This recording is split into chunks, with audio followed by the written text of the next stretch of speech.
Hidden deep within military archives lie reports of strange occurrences that defy explanation. Encounters with unidentified objects, unexplained energy readings, and terrifying creatures that lurk in the shadows of conflict zones. We're uncovering the declassified documents, leaked testimonies, and first-hand accounts that reveal a side of the armed forces you were never meant to see. Get ready to journey into the unknown, where military might clashes with the mysteries of the universe. We have Project Twinkle. A number of green fireballs in the sky over United States military bases promoted Project Twinkle in 1949. On the evening of December the 5th, 1948, 2 plane crashes, one military in Albuquerque and one civilian in Las Vegas, reported that they had seen green balls of fire. The military crew reported that the light was huge, like a green meteor that strangely curved upwards rather than hurtling to Earth. On top of that, just 3 days later, 2 United States Air Force of Special Investigations workers witnessed a green fireball when they were flying an aircraft. Throughout December of that year, more Air Force workers saw the phenomenon. Then, on January the 30th, 1949, the biggest and most widely seen green fireball was sighted near Roswell. Hello. This led to the Air Force classifying the incidents as top secret. Now, a year after the first fireball was spotted, Project Twinkle began. Twinkle was able to record a few events, but the data was inconclusive. Goodness gracious, green balls of fire, right? Coming in at number 9, we have the Pori Finnish Air Force sighting. The Finnish Air Force have only ever officially acknowledged one UFO sighting, and that was in April 1969 in Pori. 7 yellow disc-shaped objects were seen hovering in a formation above Pori Airport. When a fighter pilot was scrambled to intercept the UFOs, they accelerated away at an incredible speed. In the same minute, they were spotted on radar 200 kilometers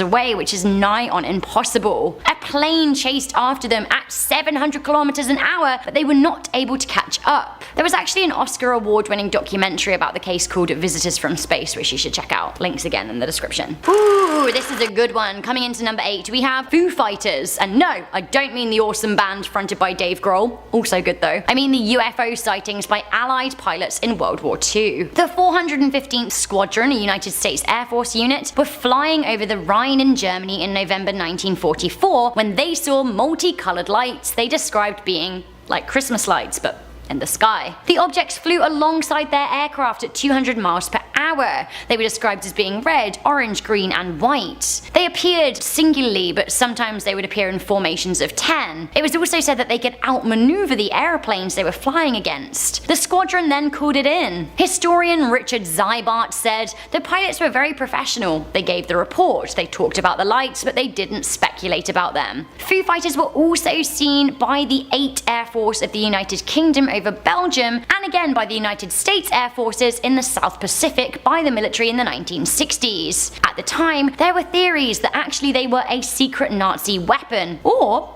indeed aliens. To this day, we don't know who or what the Foo Fighters were. All my life I've been searching for something, something never comes, never leads to aliens. I think that's what Dave Grohl was trying to tell us. Coming into number 7, we have ghost rockets. Swedish military defense were on high alert when they spotted rockets in February 1946, some 5 months after the First World War informally ended. About 2,000 sightings were logged between May and December 1946 by military personnel, but just 200 were recorded on radar. The Swedish army released a photograph of one of the rockets, which is still an unsolved mystery to this day. No targets were ever reported to have been struck, but at the time, it was thought that they were long-range test missiles from the Soviets. This was largely rejected though, because fragments were never officially found. Reports were made of objects crashing into lakes. A witness even saw a grey rocket fall into Lake Kolmarv in June of 1946. The Swedish military underwent several dive missions in a number of lakes to try and even look for these ghost missiles, but they found nothing other than, I guess, like craters and slightly disturbed aquatic life. The military opinion from both Sweden and the United States was not officially decided upon, but a declassified document from the time suggests that some were convinced that they were alien flying saucers. By 1947, the ghost rockets had stopped, so what were they? War nerves or aliens? You decide at number number 6, we have the infamous Battle of Los Angeles. Between February the 24th and 25th, 1942, just a few months after Pearl Harbor, a large number of flared and bright lights were reported near defense stations in LA. It seems that naval intelligence on the Californian coast warned of a potential attack that evening, and military radar suggested that there was indeed enemy contact. People were freaked out, the city was blackened and air raid sirens sounded. Strange lights were spotted in the sky over Santa Monica, leading to troops firing machine guns into the sky. One coastal artilleryman claimed to have seen 6 planes, but after 1,400 rounds of anti-aircraft ammunition fired into the sky, nothing was ever shot down. There was no attack. Or was there? Secretary of War Henry Stimson echoed Army brass in saying that at least 15 planes had buzzed into the city. Some people concluded that it was psychological warfare on the part of the Japanese. Others straight up believed that it was aliens. Those pesky aliens.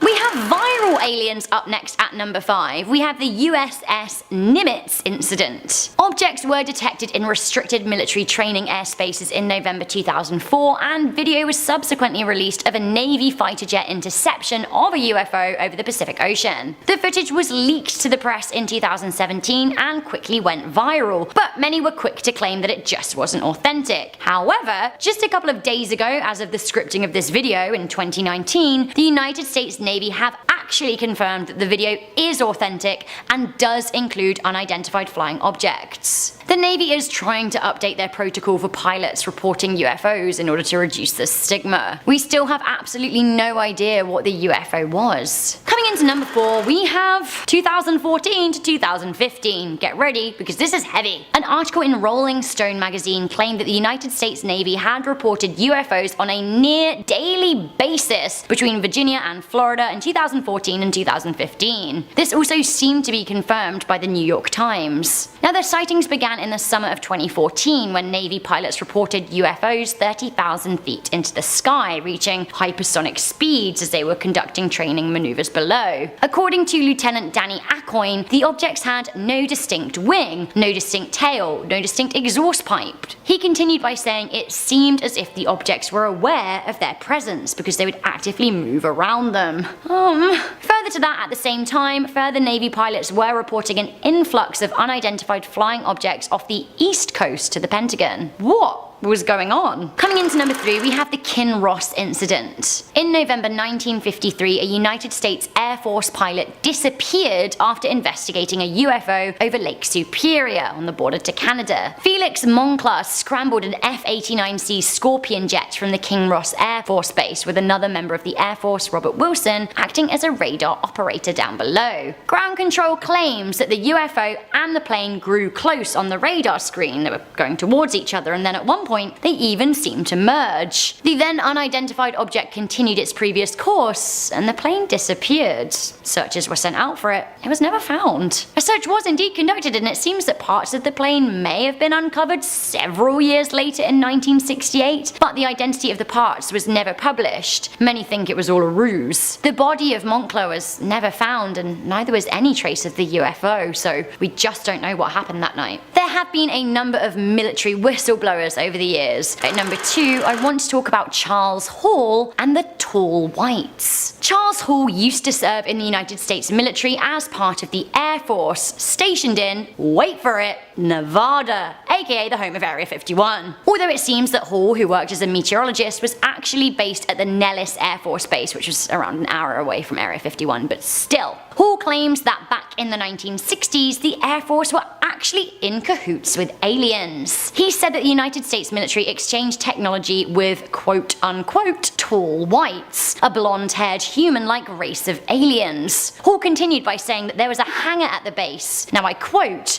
"A ship would come into the side of the mountain on the nights of a full moon." I mean, what? Hall also claimed that aliens would travel with CIA agents to Las Vegas casinos for entertainment. Rightio then. That actually does go hand in hand with a lot of other alien conspiracy theories out there though. A lot of people do think that the government have been working with aliens for a long time. I honestly don't know what to say about the Las Vegas bit though.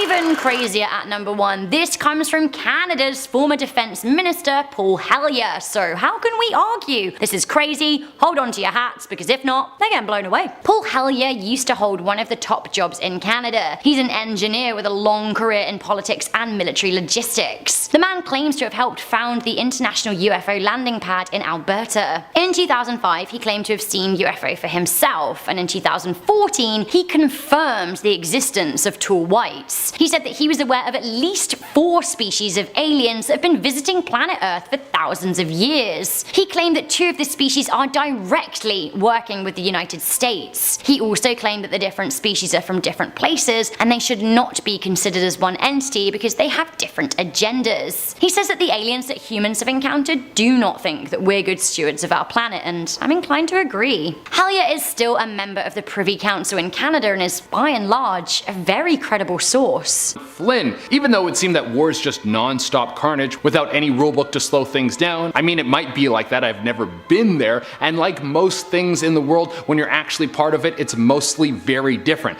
And that's not an invitation to take me to war, I never want to go. But what I'm talking about is things like don't kill civilians. They got nothing to do with the conflict. Don't use certain weapons that are considered to be inhumane. And journalists are allowed to work in the area without having to worry about being attacked by the other side. Well, the thing is, it's war and people aren't always going to follow these rules. Now, this guy wasn't a soldier, but he was involved in one of the biggest wars in American history as a photojournalist. He was working in Vietnam documenting everything that was going on, and then him and his fellow journalists were captured by Vietnamese guerrillas. People don't know why they were captured. The Vietnamese forces might have thought they were spies. They might have known that they were journalists, but for whatever reason they were captured.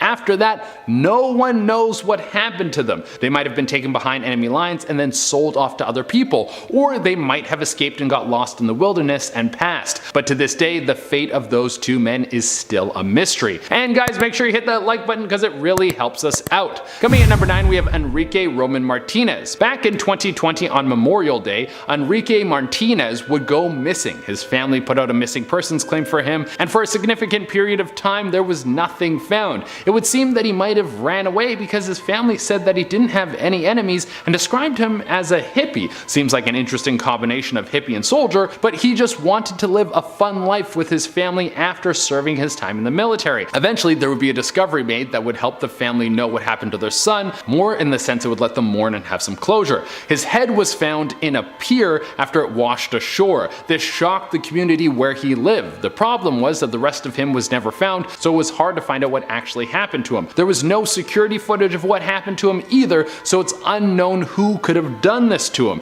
It's suspected to be a homicide since his head was removed from the body. Next on the list, we have James Van Fleet's troops. Van Fleet was a lifelong military man. He fought in 3 separate wars. Just to have the Constitution to go through that much carnage would be incredible. He was sent over during World War I, World War II, and the Korean War. During the Korean War, he was leading a troop of men into action and then something went horribly wrong. Even though Van Fleet was a skilled soldier who had seen action many times before, for some reason a large percentage of his troops went missing. It's suspected that they might have walked into an ambush, or that some of the men deserted the situation to try and find refuge somewhere they could have been safer. The whole thing is still shrouded in mystery. Coming in at number 7, we have the Fort Hood Soldiers. For this, we need to head over to Fort Hood, Texas. Now, even though I would never want to go to war, I find the whole experience fascinating. There is a massive psychological effect of seeing warfare. There are a few cases where people have been able to walk away from the whole experience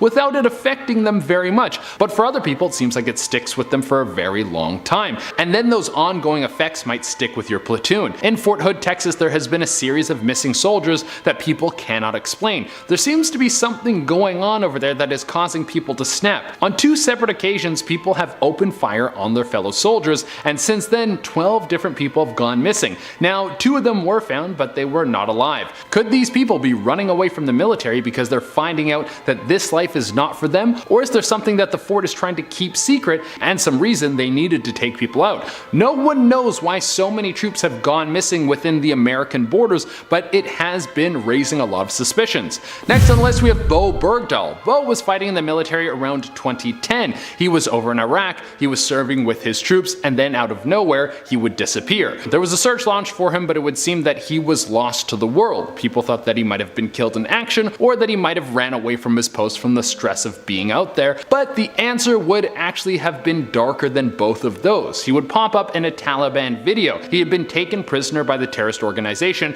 and was now pleading on the video for his American government to do something to bring him home. Next on the list we have Aflon Bukowski. You think one of the coolest parts of being in the military would be gathering intelligence. If the movies paint the picture accurately, then it would be like going in as a spy to get all the info you need so you can come back with your master plan to save the day. Well, even though we know that's nowhere near the truth, you would hope that things wouldn't go like this. Aflon was doing his reconnaissance for the Americans during the Vietnam War. He was with 7 other people on board a plane that was flying over Laos. For some reason the plane was spotted and they were shot down. This led to a recovery team having to move in and get the men out of there. One of the 7 men was killed in the crash. One of them was taken prisoner, and 4 of them were recovered by the American forces. But no one knows what happened to Aflon. Maybe he was able to make it out when the plane crashed and he thought he could make his own way back. Maybe as the plane was going down he tried to jump out and landed somewhere in the jungle but was never seen again. Or maybe he was taken prisoner and the Laos government never told the Americans about him. To this day, no one knows where he went or what happened to him after that flight. Next on the list we have Shelton Charles E. This was something that I thought was very interesting. You can go missing in war for years and people will have no idea if you're alive or dead, and then you'll just pop up again. During the Vietnam War, Shelton was tasked with doing some flyovers and taking pictures.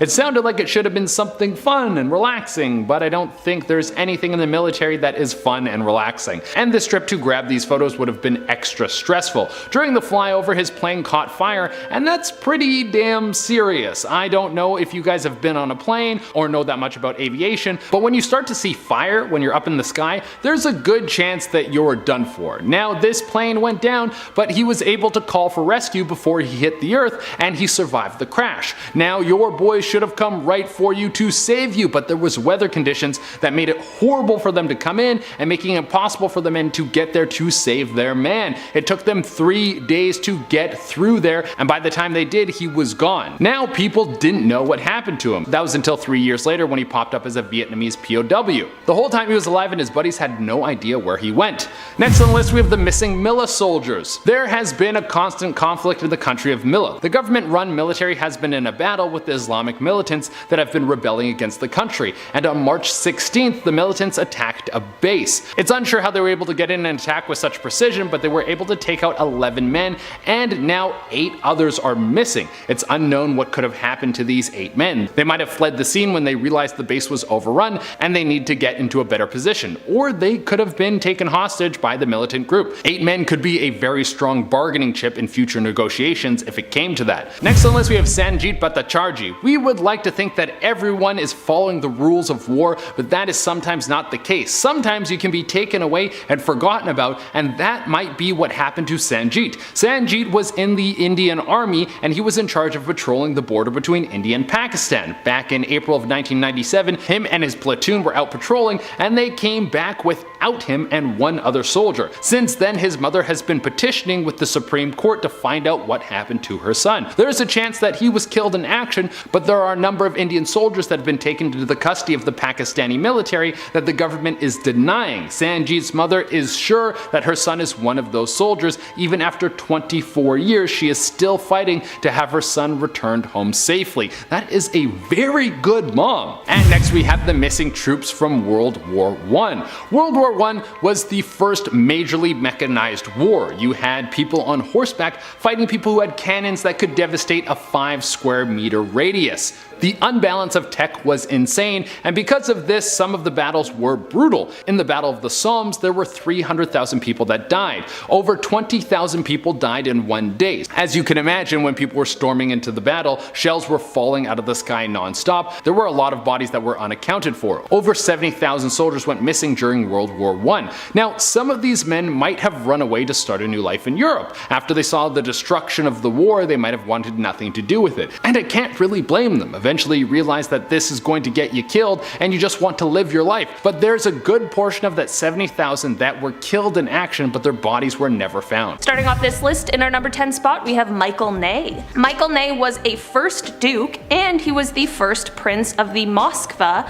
and was a French military commander in the French Revolutionary War Wars, as well as the Napoleonic Wars. He was even one of the original 18 marshals of the empire that Napoleon I created. After Napoleon was dethroned and exiled in 1815, however, Michael was arrested and tried by the Chamber of Peers for treason. When the verdict was given, 137 peers voted for the death penalty, 17 voted for deportation, 5 abstained, and there was 1 single vote for acquittal. Unfortunately, this was a majority rules situation, and Michael was sentenced to death by the firing squad. On December 7th, 1815, Michael was put in front of a firing squad and he refused to wear a blindfold. He was surprisingly given the right to order the fire himself, and before doing so, these are the final words that he spoke. "Soldiers, when I give the command to fire, fire straight at my heart. Wait for the order. It will be my last to you. I protest against my condemnation. I have fought 100 battles for France, and not one against her. Soldiers, fire." I couldn't imagine having to be the one to order your own death, especially when you don't want to die, so this one definitely leaves quite an eerie feeling. In our number 9 spot today we have Pompei the Great. Before I dive into this one, guys, please don't forget to hit the thumbs up button if you're enjoying the video so far, because it really helps us out. Pompei the Great is the oldest person on this list, as he was born in 106 BC and passed away in 48 BC at the age of 57. Pompei was a Roman general, and his career played a significant role in the evolution from a republic to an empire.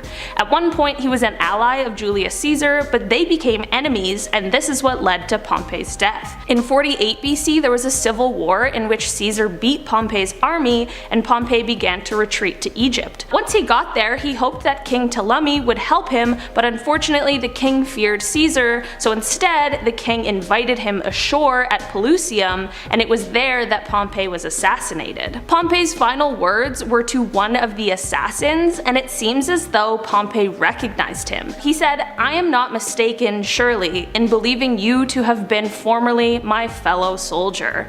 Certainly being assassinated is never good, but by people you know and possibly trusted is definitely quite a dark twist." In our number 8 spot today we have Sir Philip Sidney. Sir Philip Sidney was born in November of 1554 and was an English poet and soldier, and is one of the most prominent figures of the Elizabethan era. In 1586 he joined Sir John Norris in the Battle of Zutphen. Sorry if I said that wrong, in the fight against the Spanish, but it was during this battle that he was shot in the thigh, which would ultimately lead to his death. One of the most well-known stories about Sir Philip Sidney is when he was laying wounded next to another soldier who was also wounded. He spoke his last words to the other soldier when he was giving him his water. He said, "Take it. Thy need is greater than mine." It seems as though he must have known he was about to pass, but it also shows the kind of person he was, which seems to be a very noble person. He certainly left a legacy, considering we are still here talking about him today. In our number 7 spot today we have Yoakim Morat.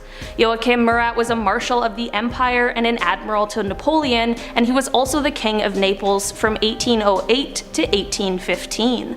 A lot of people attribute his titles to the fact that he actually married Napoleon's younger sister, Caroline Bonaparte, but he is also remembered as brave and charismatic. He was also known as a fancy dresser, so he gained the nickname the Dandy King, which I love. After the fall of Napoleon, he was captured by the forces of King Ferdinand IV of Naples, and was eventually tried and sentenced to death by firing squad.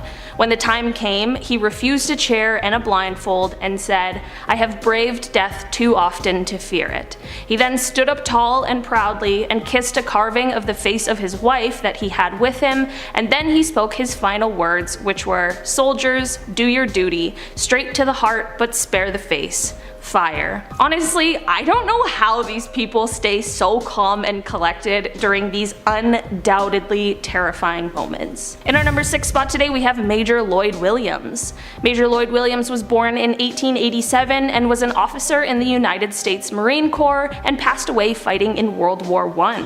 On June 11th of 1918 he was leading an assault and had been sent to help the French army in the Battle of Belleau Wood, which barely left anyone on their side alive. alive. When they first arrived, they found the French retreating already, but Lloyd did not want to. When a French major told Lloyd to retreat, he told him to go to hell, which I guess I can appreciate. Later in the battle, Lloyd found himself gassed and injured by shrapnel and was down on the battlefield, severely injured. When medics approached him, he spoke his last words, which were, "Don't bother with me, take care of my good men." I obviously have no knowledge of what would have happened if they did choose to retreat when the French major suggested it, but I definitely think it is honorable that he ensured his men were tended to first. In our number 5 spot today, we have Murray Hudson. Murray Hudson was born in 1938 and was a sergeant with the Royal New Zealand Infantry Regiment. On February 13, 1974, Murray was a drill instructor and was supervising a training exercise when things really took a turn for the worst. One of the officers in training, or a non-commissioned officer who was participating in this training exercise, accidentally armed a grenade that he was about to throw. This is obviously an incredibly frightening situation and one that made the officer completely freeze. After all, what really do you do in that situation? Murray saw him freeze and realized what had happened and ordered him to throw it, which I guess is the smartest move and the thing that you would do in this situation.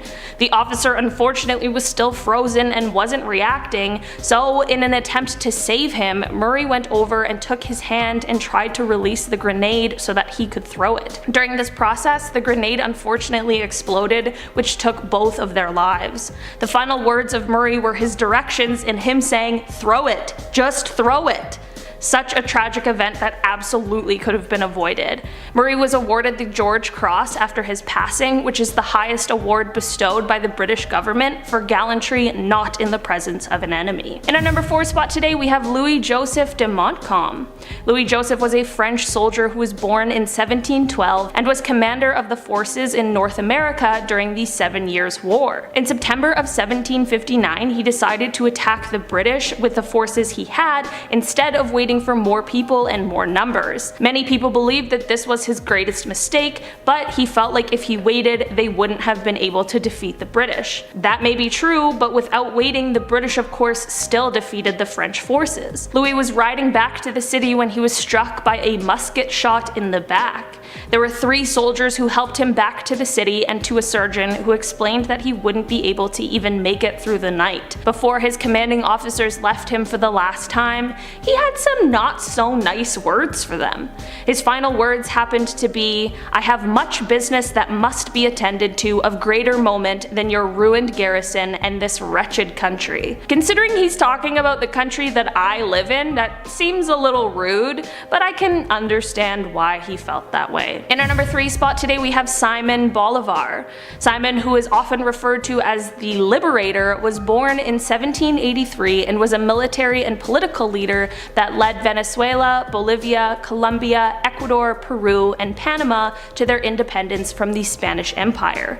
He was 47 years old in 1830 and had resigned from his presidency and was planning on heading to Europe. He even had already sent crates of his belongings, but unfortunately fell extremely ill before he was able to leave his country. On December 17th of 1830, he was about to lose his battle with tuberculosis and was extremely delirious, so his last words are actually very strange. There are some accounts that his last words were, "Damn it, how will I ever get out of this labyrinth?" And other accounts say that his final words were, "Fetch the luggage, they do not want us here." Truthfully, either way, it is clear that he wasn't necessarily in his right mind, but it's also very clear that he was looking for some way out or some sort of escape. In our number 2 spot today, we have John Segwick. John Segwick was born in 1813 and was a military officer and Union Army general during the American Civil War. On May 9, 1864, he and his men were at the Spotsylvania Courthouse and he was directing different placements when Confederate sharpshooters, who were around 1,000 yards away, began shooting at them. This of course caused for some of John's men to duck for cover like any regular human being would when being shot at. I'm not exactly sure why, but John seemed to have have been less concerned with the shots and more concerned with the soldiers taking cover, and he continued to strut around and say, "I'm ashamed of you. They couldn't hit an elephant at this distance." It was unfortunately just a few moments later that he was fatally struck by a bullet just under his left eye. His chief of staff, Martin T. McMahon, was close to him and heard his last words and tried to catch him as he fell. Medical personnel were of course called as quickly as possible, but unfortunately he never regained consciousness. In our number 1 spot today we have Alexander Prokhorenko. In 2016, Alexander was a senior lieutenant with the Special Armed Forces of the Russian Armed Forces. He was 25 years old at the time and was fighting in the Syrian Civil War.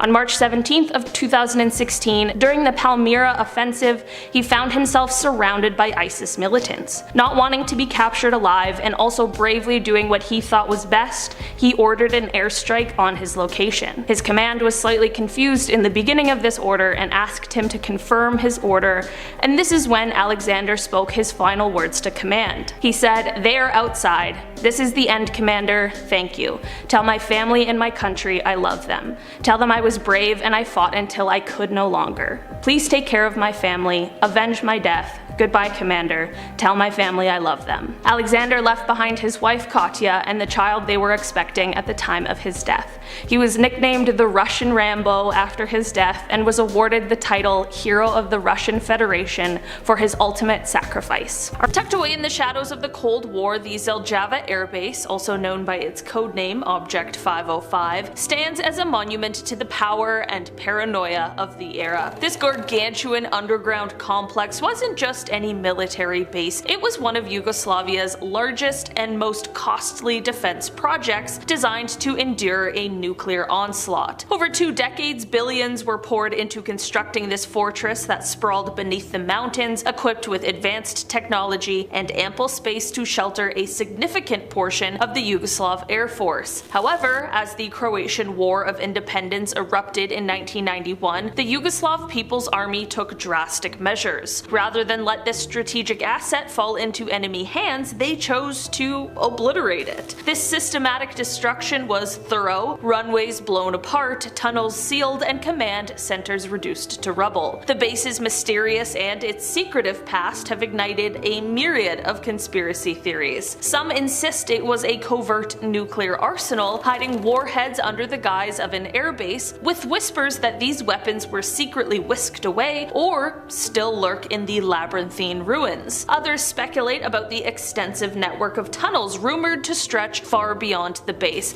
perhaps connecting to other clandestine sites or serving as hidden conduits for VIPs needing a quick escape. Adding an extraterrestrial twist, the base's high-tech radar installations are said to have drawn the eyes, and possibly more, of curious alien visitors. Reports of UFO sightings in the area have only fueled speculation that Zeljava was not just a military hub, but a hotspot for otherworldly research. Next, we are talking about the Balaklava submarine base in Ukraine. Nestled in an isolated cove, this Cold War relic was a fortress of mystery, originally designed to repair and house Soviet submarines away from prying eyes. With its network of tunnels and armored doors capable of withstanding nuclear blasts, the base's formidable architecture and secretive operations have ignited imaginations, to say the least. Some suggest that even after its official decommissioning, the base may have secretly operated under the Russian government's radar. It's believed that submerged beneath the Black Sea's waves,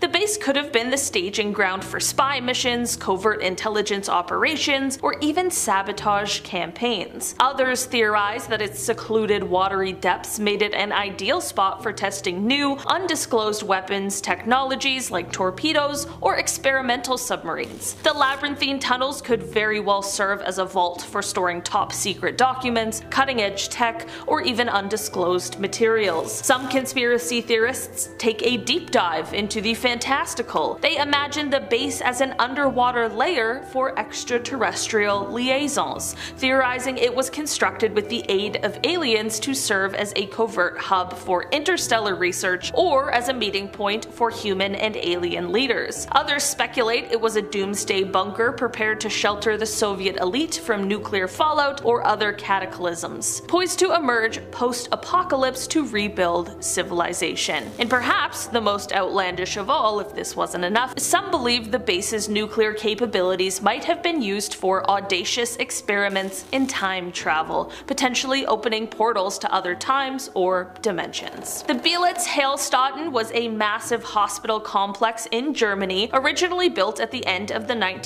century to treat tuberculosis patients, and it was morphed into a critical military hospital during both World Wars. After the dust of World War II settled, the Soviets took over, utilizing it until the early 1990s. As the walls of this historic site were left to crumble, eerie stories began to fill the void. The creepiest of these conspiracy theories suggest that during its time as a military hospital, it was the scene of secret medical experiments. Rumors of horrific surgical trials and psychological tests overshadow its legitimate medical history. Some say the spirits of soldiers tormented by their wartime injuries, and others victims of the brutal regime, roam the hallways. These ghostly whispers and stories of dark experiments have turned the now abandoned hospital into a favorite haunt for both thrill seekers and paranormal investigators, all drawn in by its somber and spooky allure. Fort Terry on Plum Island, nestled off the coast of Long Island, New York, has become a hotbed for spine-tingling conspiracy theories, often fueled by the secretive operations of the Plum Island Animal Disease Center,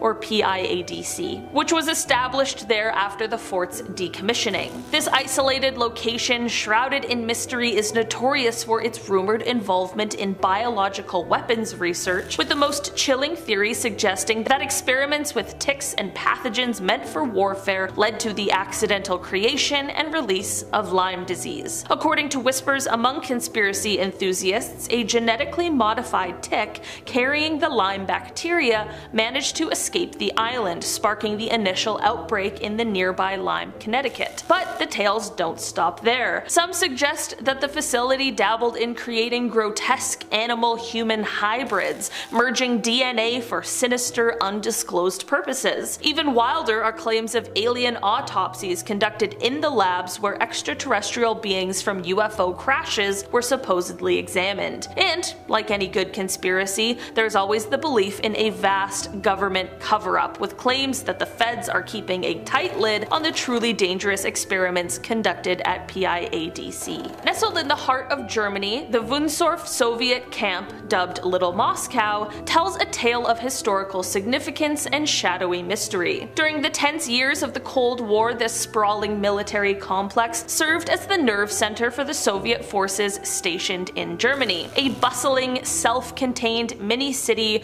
Wunsdorf had everything from residential buildings and schools to hospitals and a theater, catering to the daily lives of thousands of soldiers and their families. However, the real intrigue begins with the eerie conspiracy theories that linger around the now abandoned base. One of the most pervasive theories is that beneath the decaying facade lies a labyrinth of hidden tunnels and bunkers. These secret passageways are rumored to have been used for everything from secret operations and emergency evacuations to stashing forbidden weapons and futuristic technology. Another chilling speculation is that Wunsdorf was a hotbed for clandestine research, with whispers of experiments ranging from biological warfare and mind control techniques to groundbreaking military tech. Lastly, legends of hidden treasures, leftover valuables from the Soviet era, or war spoils secreted away, have tantalized treasure hunters who scour the grounds hoping to uncover hidden riches. Nestled off the coast of Albania, Sazan Island, with its eerie abandoned military base, seems plucked straight from a spy novel. Throughout its tumultuous history, the island has been a strategic military asset controlled by Italy,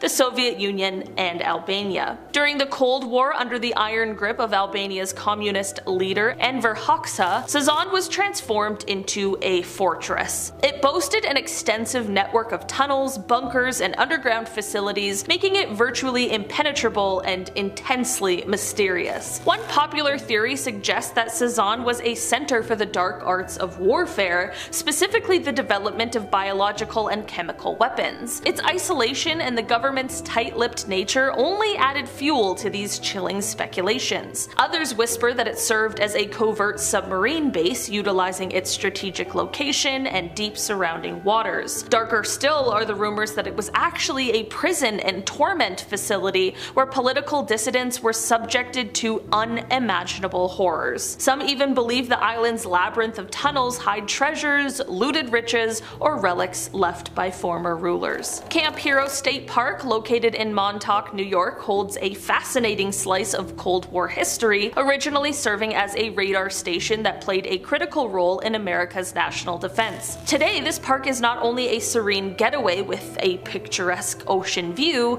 but also the epicenter of some of the creepiest conspiracies you'll hear. The most notorious of these is the Montauk Project, which has taken on a life of its own in the world of supernatural lore. According to enthusiasts and speculators, under the guise of national defense during the mid-20th century, the government secretly engaged in wild scientific experiments right here. We're talking time travel, teleportation, and mind control, and even making contact with extraterrestrial beings. Imagine walking through the same grounds where, if the theories were to be believed, scientists might have ripped through the fabric of time or whispered to aliens. Adding to the spooky ambiance are reports of unexplained lights zipping across the sky, unusual weather patterns that defy logical explanation, and tales of people who went into the base and never came out quite the same, or at all. The Monel Sea Forts in the United Kingdom are a striking example of wartime ingenuity turned eerie relic. Constructed during World War II, these offshore platforms were initially erected in the Thames and the Mersey estuaries to fend off German air raids. Positioned far from the mainland, their primary role was to intercept aircraft and deter enemy engagements before they could reach critical urban areas. After the war, many of these forts were decommissioned and left to the mercy of the sea, gradually succumbing to rust and the elements. However, their isolation and formidable appearance have sparked a series of chilling conspiracy theories. Some believe these now abandoned forts were not just military outposts, but served darker purposes. Whispered rumors suggest they might have housed covert operations or acted as secret laboratories for the research and development of biological or chemical weapons. Despite their real and somewhat mundane military history, the legends that have grown around these sea forts make them a fascinating and spooky chapter of British wartime defense. Fort Ord in California, once a buzzing army base teeming with soldiers, now holds a quieter, more mysterious allure since its partial abandonment in 1994. During its heyday throughout most of the 20th century, Fort Ord was a vital training ground for military personnel, playing a significant role, particularly during World War II and the Vietnam War. However, as the years rolled on and its strategic importance dwindled, parts of it were left to the whispers of the wind and the rumors of those who pass its empty structures. Today, Fort Ord's eerie, deserted buildings and overgrown vegetation fuel creepy conspiracy theories that captivate the curious. Tales of hidden underground tunnels and secret facilities weave through local lore, suggesting that beneath the surface lies a maze of passages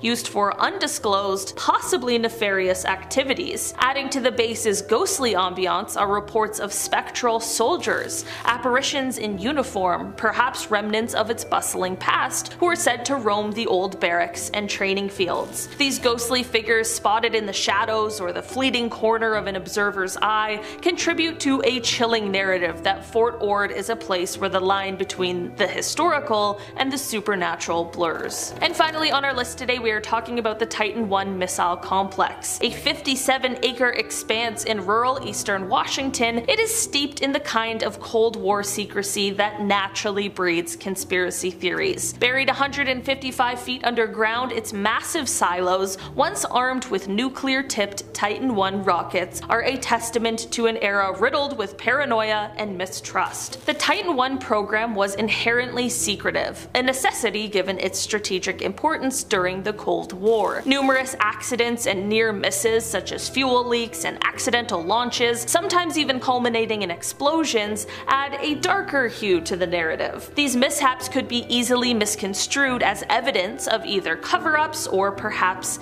even sabotage. The underground silos themselves invite the most intrigue. Shrouded beneath the earth, these complexes were equipped with extensive facilities including their own water treatment systems and provisions for long-term habitation. Such elaborate preparations, while practical for military needs, have led some to speculate about hidden chambers or secret technologies possibly concealed within these depths. All of this was only fueled by the rapid decommissioning of the Titan I missiles, replaced by the more advanced Titan II system. This swift phase-out could suggest that there were some unspoken flaws or vulnerabilities that needed urgent rectification, kept out of public eye. Environmental concerns also loom large, with the use of toxic fuels at these sites raising fears of long-term contamination and health effects, another potential fodder for conspiracy theories. Pop culture has definitely not been shy about tapping into this well of mysteries, often portraying the Titan I program with a mix of intrigue and foreboding, further cementing its place in the public imagination as a hotbed for conspiracies. Starting off this list, in our number 10 spot, we have Ira P Woodruff. Ira P Woodruff was a second lieutenant in the Confederate Army during the Civil War. He ended up passing away during the Battle of Seven Pines on May 31st of 1862. His last words during this battle weren't recorded, but what was recorded was one of his last letters to his family, which I think is a pretty great choice to remember some of his final words. Close to the end of the letter read, "When that dear land shall be polluted by the filthy tread of our enemies that are now waging an unjust war upon us, I hope that it will take place after my remains sleep in the lonesome grave of the soldier. If it should ever fall to my lot to face the instruments of death, where perhaps cannonballs may rain around me, I shall think of my own sweet friends that I have left behind me." It is always so haunting to hear the final words of somebody to their family, and it really just reminds you of the sacrifice some people have made. Before I dive into this one, guys, please don't forget to hit the thumbs up button if you're enjoying the video so far. In our number 9 spot today, we have Gregorio Del Parar. Gregorio was a general of the Philippine Revolutionary Army during the Philippine-American War, and is known for being one of the youngest generals in the Revolutionary Army at the young age of just 22 years old. He was nicknamed Boy General and was also known for being quite a ladies' man. In 1896, Gregorio finished his Bachelor of Arts and was going on to complete more education, but when the revolution broke out, he enlisted himself for military service. In 1899, the Americans were advancing on the Tirid Pass, and this is the battle that unfortunately was Gregorio's last. While his last spoken words weren't recorded, it was his final diary entry that I want to talk about today. His final entry read, "The general has given me the pick of all the men that can be spared and ordered me to defend the pass. I realize what a terrible task has been given to me, and yet I felt that this is the most glorious moment of my life. What I do is done for my beloved country. No sacrifice can be too great." It obviously shows how incredibly dedicated he was to his country, and perhaps he had some sort of inkling that this battle just may be his last. At the end of the day, his legacy certainly lives on. In our number 8 spot today, we have Neil Tony Downs. Neil Downs was killed in Afghanistan on June 9th, 2007, while he was a part of the 1st Battalion Guards. His final words are coming from a letter that he had written to his girlfriend before his passing, and you guys, it is just absolutely heart-wrenching. He wrote, "Jane, I hope you have a wonderful and fulfilling life. Get married, have children, etc. I will love you forever and will see you again when you are old and wrinkly. I have told my parents to leave you some money out of my insurance, so have fun, babe.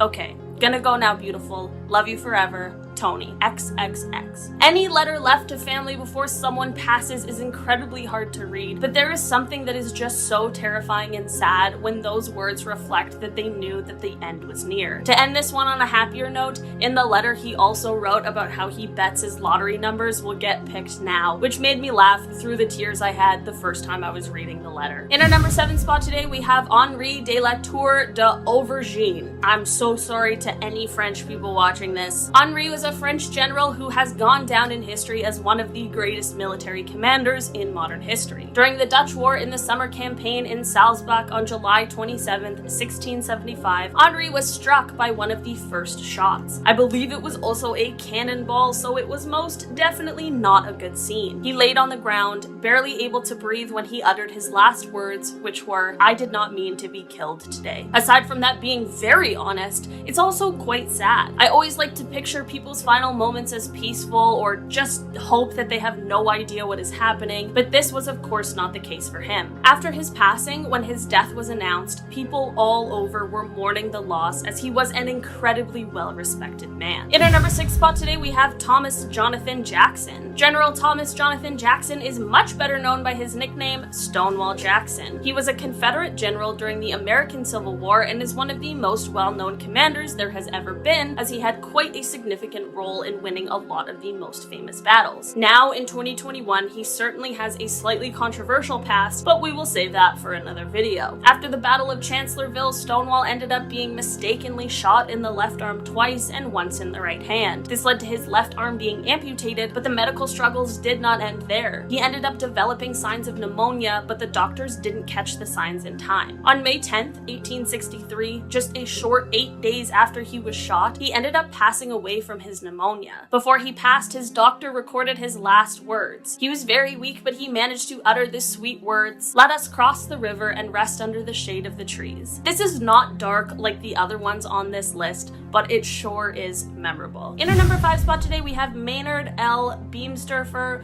whose nickname was Beamy. Beamy was a World War II hero who luckily went on to live a very long life after his duty was over. He ended up passing away at the age of 92, and really, who could be upset at making it that far in life, especially when you survived such a high-risk job? He passed away in 2016 and was thankfully surrounded by his family. His final words spoken to his family were, "Did I do good?" I think that this is both very sweet and quite sad at the same time. It's wonderful that he was able to be around family, and I am certain they assured him that he did in fact do good. I hope in his final moments he really did feel proud of himself, and I hope that while he was slipping away, he knew the answer to his question. In our number 4 spot today, we have Avo Manula. Major Avo Manula was a Finnish soldier who was a pilot and was part of the Air Force. His last day was on May 17th, 1944, and he went out with quite a story. Apparently, he was about to go out for a rehearsal flight, but his usual plane wasn't available, so he told his staff sergeant that he would take his plane. His staff sergeant replied that the plane was a little weird to fly and that you had to know its quirks and that he should just take another plane instead. Well, he didn't listen to this for some reason and responded to the sergeant with the words, "Is Sergeant attempting to teach me how to fly?" And then he went off and took the plane out. It was during this flight that the aircraft went into a spin, and then there was not enough altitude, so he ended up crashing into the lake, where he unfortunately passed away. It is so upsetting that this whole thing most definitely could have been avoided if he just listened to his sergeant that day. In our number 3 spot today, we have Alexander Decoteau. Alexander Decoteau was a Cree athlete who became the first Indigenous police officer in Canada in 1911 before he joined the Canadian Expeditionary Force in April of 1915. He sadly ended up passing away in battle in 1917. And while his last spoken words weren't recorded, I do have his last words from his final letter to his sister. He wrote, "Well, sis, remember me to Dave and the children. I do hope to see you all before long, if only for a little while. Be good to yourself and don't work too hard. As ever, your loving brother, Alex." As someone with a lot of brothers, this one just really got me straight in the heart, you guys. I'm so glad that his final letter to her got to end on such a sweet note, and I'm sure it is something that she always cherished. In our number 2 spot today, we have Sonata Yukimura. During the Warring States period in Japan, there was one incredibly famous samurai warrior. Sonata Yukimura was an incredible fighter and is best known for being the leading general on the defending side of the siege of Osaka. Sonata is known as a hero and has even been called the #1 hero in Japan. Unfortunately, the summer siege of Osaka Castle was his last and where his haunting words come from. He ended up being mortally struck, and this is when he stumbled out onto the field while removing his helmet. This is when he said the words, "I am Sonata, no doubt an adversary quite worthy of you, but I am exhausted and can fight no longer. Go on, take my head as your trophy." These truly might be some of the coolest last words ever, and that is sincerely a reflection of the type of warrior he was. In our number 1 spot today, we have Jan Žižka. Jan Žižka is a hero in Czech and was lovingly nicknamed One-Eyed Žižka after he lost one and then both of his eyes during battle. He is still regarded as one of the most prominent military leaders despite living so long ago, which certainly is quite a legacy. There was quite a bit of time during his life where he and his men were fighting against King Sigismund, who was the king of Bohemia. Jan didn't end up passing away in battle, however. He actually died of the plague in 1492. After his passing, his men called themselves orphans because they said it felt like they had lost their father. And if that doesn't speak to the kind of leader he was, this next bit definitely will. It has been recorded that his last words were, "Make my skin into drumheads for the Bohemian cause." While kind of gross in thought, I think it definitely shows his commitment and passion in how he wanted to lead his men into battle any way he could,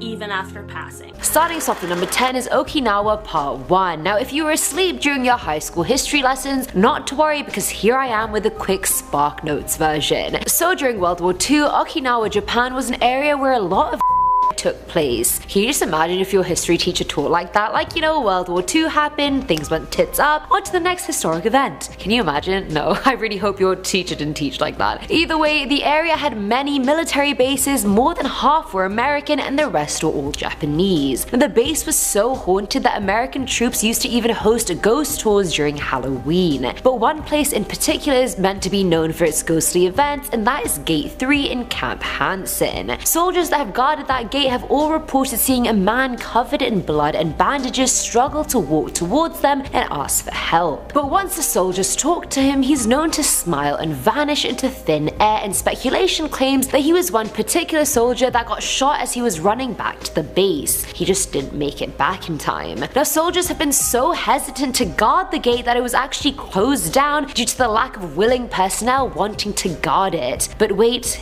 it gets worse. Coming in at number 9 is Okinawa Part 2. I really wasn't lying when I said a lot of went down there. Now among the many military bases in the area, there were also a few Air Force bases, and Building 2283 of Okinawa's Kadena Air Force is the place in question right now. Despite it having been demolished ages ago, it's still one of the most haunted buildings in the country, and the backstory of it is pretty screwed up. Now back in the 70s, a serviceman working in the building had a mental breakdown and snapped and then killed his entire family. After that point, any soldier that spent time there or even a night there just couldn't do it. When workers tried to tear down the building, they all fell suspiciously ill after claiming to have seen a ghostly woman washing her hair in a sink that clearly hadn't been working for decades. While near the building, everyone also feels this huge sense of unease and overwhelming sadness. Dude, that's nothing. If you say that to anyone with depression, they'll be like, haha, story of my life, bro.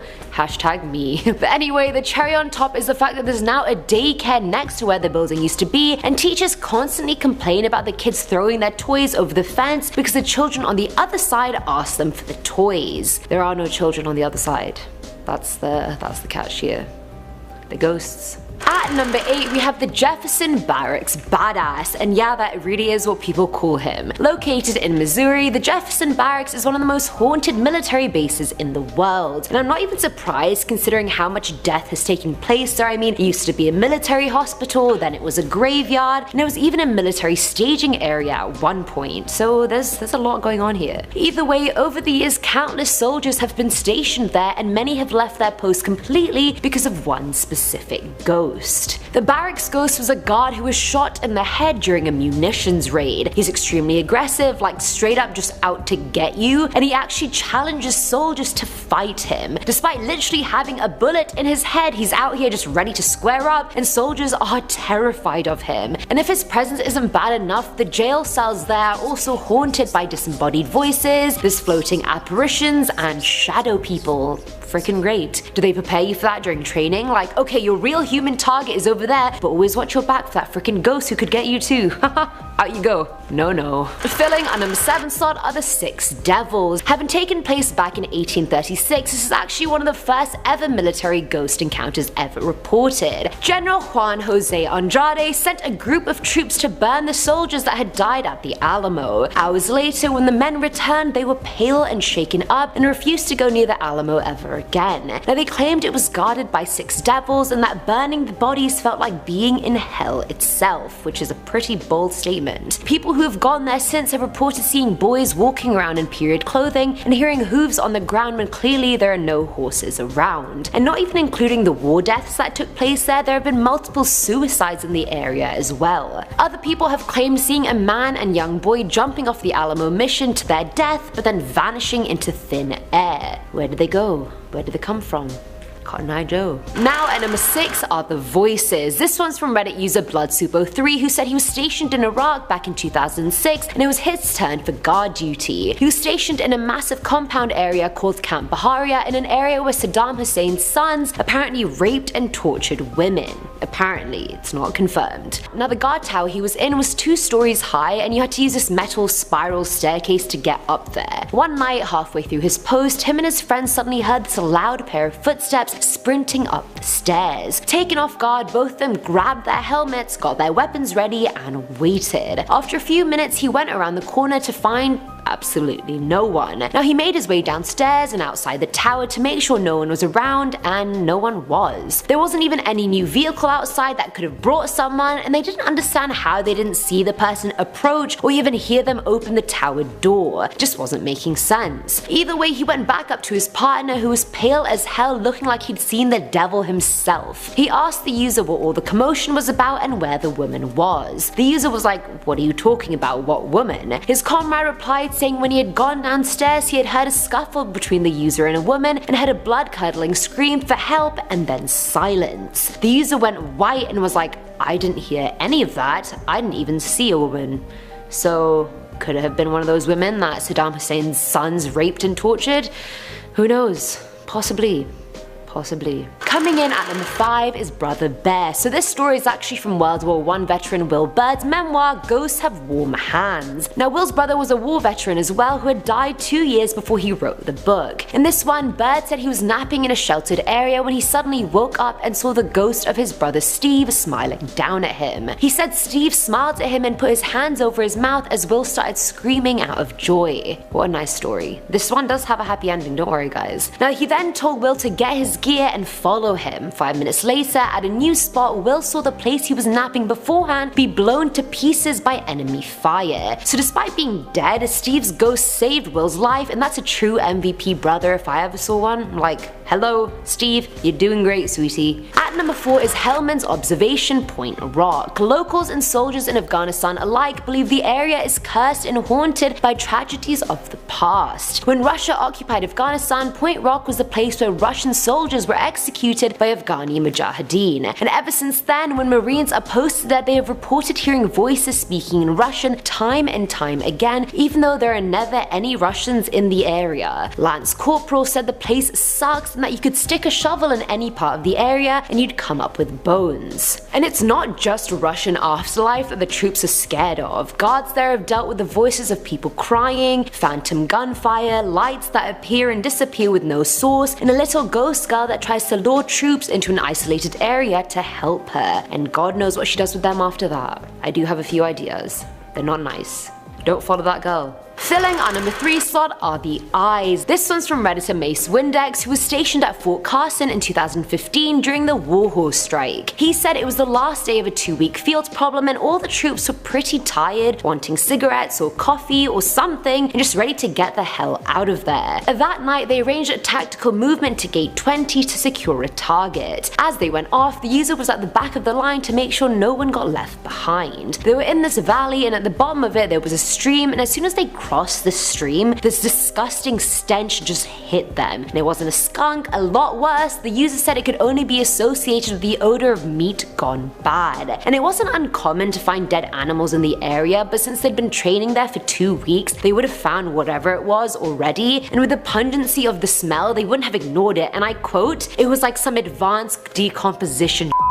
I feel like that's something I'd say. Either way, the user went on to say he usually liked being alone on his patrols and had been followed in the past. And when you get that gut feeling you're being watched, you just know. The user decided to look back around them just to make sure, and through his night vision he saw a pair of gleaming eyes in the trees. But as soon as he saw the first pair, he saw another, and it was standing at like 7 feet tall. So what the hell did those eyes even belong to? The user freaked out, but none of the troops had any live ammo, so they couldn't investigate, so they just just got the F out of there ASAP Rocky. As would anyone. I would do the same. I wouldn't be there to begin with. That was a rough one. Not gonna lie, guys. Now at number 2 is the sailor. This one's from Reddit user Isa, who was a newly reported sailor, and this happened while he was in the engine room of a submarine while on mid-watch. The engine room lower level of the submarine had many narrow passages throughout it, and all of them passed through the center. He came down one of the ladders and saw someone 15 feet in front of him walk and then turn the corner. And he was 100% sure he saw him. I mean, he'd heard his footsteps, he saw the back of his head. It seemed pretty damn real. But there were problems with this sighting. Firstly, the person he saw was wearing utilities, which made no sense since utilities had been phased out of use 3 years prior. Secondly, there was only one other person awake at the time, and he was the one waiting at the top of the ladder for the user. Initially, he didn't want to mention the incident and blamed it on sleep deprivation, but 4 months later he got his closure. The user was out at sea on a different submarine with a fellow sailor who had served on his previous ship as well. The man told the user the story of a sailor who had committed suicide in engine room lower level in his utilities a decade beforehand. Great, don't we just love seeing dead sailors when we're new on the job? We love that. Love it. Great first day at work. And finally, at number 1 is the black smoke. So this story comes from Jerry Aberdeen, who was stationed at an air base in Afghanistan when this event took place. Military personnel were patrolling the area as always, and they all spotted a large group of angry people coming towards the base trying to ambush it. They started climbing the walls of the station, and all hands were called to defend the base. They opened fire and many people were killed, but one man who died let out something. Aberdeen said as soon as the man was shot and fell to the ground, this plume of black smoke started pouring out of him, and troops assumed it was a suicide vest that had malfunctioned. But the smoke wasn't disappearing, it was materializing into human form. The smoke person was now standing in front of these troops, and all of them remembered it having red glowing eyes and a weirdly deformed mouth. It smiled at the troops before turning around to run, but then sort of vanished into thin air after a few steps. The troops were shook, they had no idea what to think, what to feel. Should they be shooting at the smoke? Like it was just too much. It was all too much. And that's it for today's video, guys. I was actually pleasantly surprised by this list. I thought it was gonna be just full of the ghosts of soldiers, and I mean, like it was, but like only like 2 or 3 stories. And we all know I love a cheeky, juicy backstory, so I'm happy about that. Anyway, let me know what you thought in the comments below, and as always, I'm your host, Eamon Hassan, and I'll catch you in the next one. Bye! Create a video using exactly this script. Want to see more videos like this one? Check out this video next! It's about real-life families that are scarier than the Manson family. This video is about the creepiest families in the world and how creepy they are. Click the video now to find out more. You won't regret it.